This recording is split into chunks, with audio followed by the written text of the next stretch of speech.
Hi, this is Reggie York. I'm making a presentation here on media relations for the nonprofit Human Services Organization.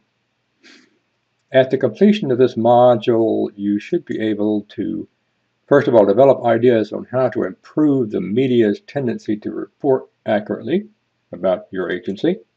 Number two, develop a media strategy to help improve the situation. Number three, develop norms regarding media relationships. What kinds of things will guide us as we react to the media? Like, for example, openness, and rather than being cautious or deceptive and so forth.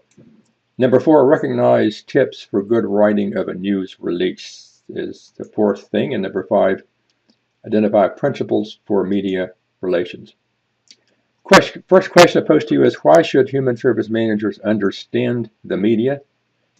Think about this. Do you think it will potentially improve funding because you have good relations and you're well known? Yes, of course.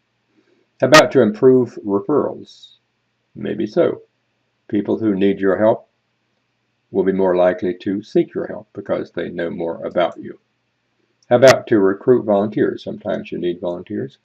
This may be a good way to help you recruit volunteers.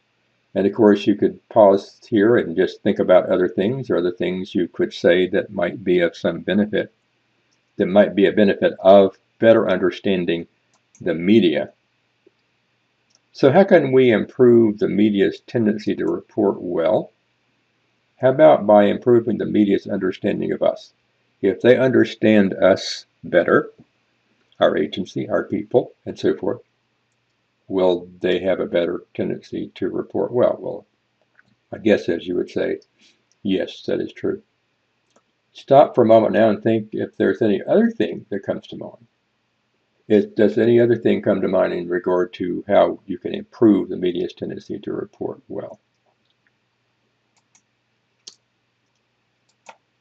How about this one? How about improving our understanding of the media? That is to say, not just helping them understand us, but helping us understand them. That's just as important, in my opinion. What should be in your agency's media strategy? Should you just wait for the media to come to you when they have a story as your basic strategy for dealing with the media? Or should you initiate contact by showing the news value of things you are doing? Does that make sense? Yes, I would say so. That's the better strategy in my opinion. Let's continue. Should your agency director be the only person who has contact with the media? That is to say, you have a rule that says only the director can talk to the media. Or should your agency prepare to deal with crises through role definitions, established procedures, and norms? For that matter, should your agency prepare to deal with any kinds of dealings with the media, whether it's a crisis or not, through a systematic procedure of role definitions, who does what, when, where, established procedures, which way do you go first, and so forth, and norms like being open and so forth. When should you first establish a relationship with media persons? Should it be when you have a special favor to ask of them?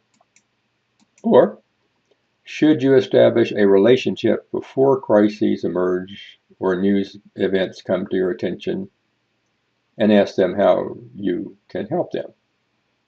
I would say the latter. Do something for them first so that they are somewhat in your debt. That really is a good way to establish a good relationship with people in the media. Who should speak for your agency? Should it be only the director or a designated person whose role has been defined as the person to speak about a certain theme? I would say the latter is better. Or how about just anyone who wants to talk? Well, I'd say that's not a good idea. That's a little bit too loose. The middle one there is my preference for how you should deal with the question of who should speak for the agency. What about your norms? Should you inform your staff to refuse to speak to the media? No. Or Should you prepare staff to be open but respond according to specific procedures, with a possible response being that you will examine their question and get back to them tomorrow?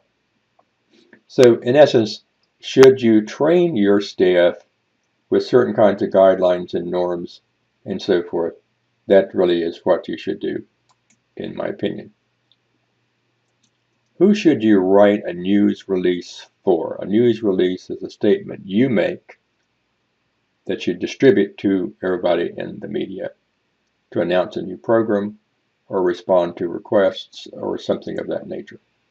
Should it be your agency staff, the agency board, the news media, and their readers? Who should you be writing it for? Your staff, your board, or the news media? Well, and their readers. I hope you would say the latter, because that's what you're trying to that's people you're trying to convince or get their attention or communicate something with to them about. Writing a news release, let's talk a little bit about that. Should you assume the readers know your agency well so you can use abbreviations and so forth?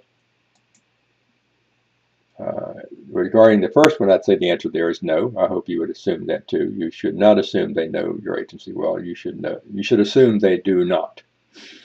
Secondly, should you write with impressive language or keep it simple? I would say keep it simple. This is the public you're talking to, not other professionals and so forth, but it's the public. So keep it simple and understandable.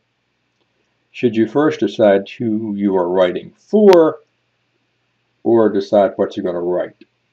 Which one of those things comes first? I would say deciding who you are writing for is the first thing to think about before you start thinking about what you're going to write.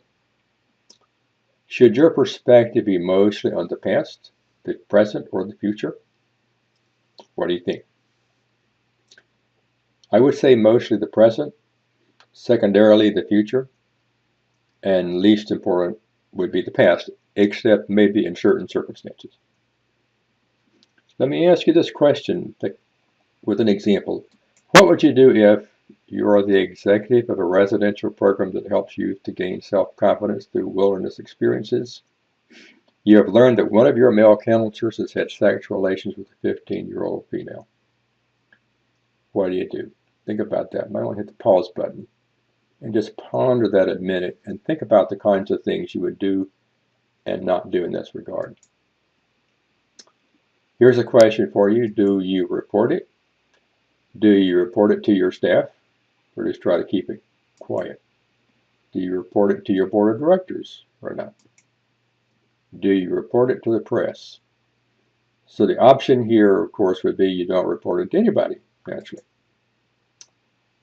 So I would say, by the way, going back to this previous one about who to report it to, I would say it's best to report it to everybody. Next question, what do you report? Do you report nothing? Or that you have had to fire a counselor for personnel reasons that you cannot report anything about. So somebody got fired, but you're not telling anybody why. Does that make sense to you? I hope not, because I think there are better ways to do it. How about the whole story of what happened, with certain names, of course, being anonymous as personnel requirements and ethics would require, along with what actions you are doing to take to ensure that this does not happen again. So you're reporting pretty much the whole story, what happened, and you're also saying what we as an agency are going to do to ensure that this does not happen again. Which of these two makes the most sense to you? I hope it is the second one that makes the most sense. And one of the reasons for that is make the big mistake one day's news, not the news of 5 different days. You don't want this to be in the newspaper 5 different days. Put it in the newspaper one day and let it go. People will usually forgive you for making a mistake, especially if you admit it and say, I'm taking action to make sure this doesn't happen again. Everybody makes mistakes.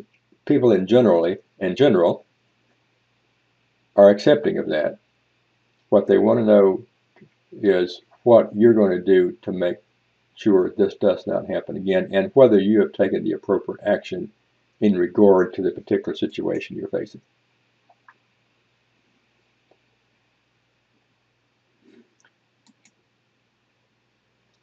Let's finish with some basic principles for media relations in general here for this presentation. I would say number one, always appear to be open. Don't try hiding. Don't say I don't, no comment. Can't talk about that. Go away. Don't do that. Appear open. You're open. We're in this together, because I appreciate the fact that the news media has a job to do. I want to help them if I can, and I want us to have a good relationship. Number two, personalize the story.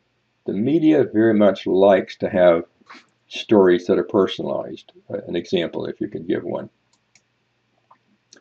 Number three, make media contacts regularly and take good stories to them.